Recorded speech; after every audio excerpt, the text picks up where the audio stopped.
እኔ ለዚህ ህዝብ ክፉ ነኝ ወይ? አይዞት፣ ቻል ማድረግ ነው። በሚቀጥለው 5 ዓመት ያሸንፋሉ።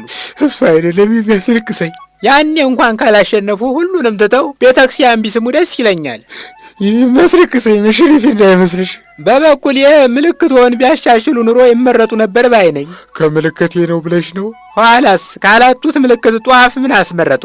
የመጀመሪያው ምልክቴ ጧፍ አልነበረም፣ መዶሻ ነበር። እሱን መተው ይቆጨኛል። መዶሻስ ቢሆን የረባ ምልክት ነው ብለው ነው? አንቺ ፖለቲካ ስለማታውቂ ነው እንጂ መዶሻን የሚያክል ምልክት አልነበረም። እንዴት ይመናሹ? አንቺ የምታውቂው መዶሻ እኒህ ዛኒጋባ የሚያጣምሙ አናጢዎች የሚይዙትን ነው።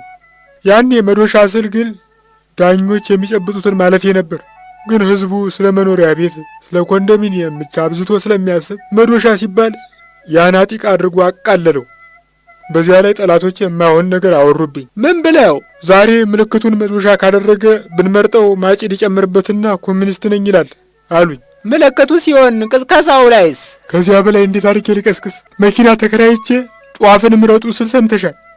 ይህንን ወረዳ የዞርሁበት ቤንዚን ጎንደር ዘመድ ጠይቄበት ብመጣ እናቴ ተመርቀኝ ነበር። ግን የምለው እኔ ለዚህ ህዝብ ክፉ ነኝ? ኧረ ተየት መጥቶ እዚህ ቤት የሚመጣው ደንበኛ በእርሶ ኪስ ነው እምቧይ መስሎ የሚሄደው።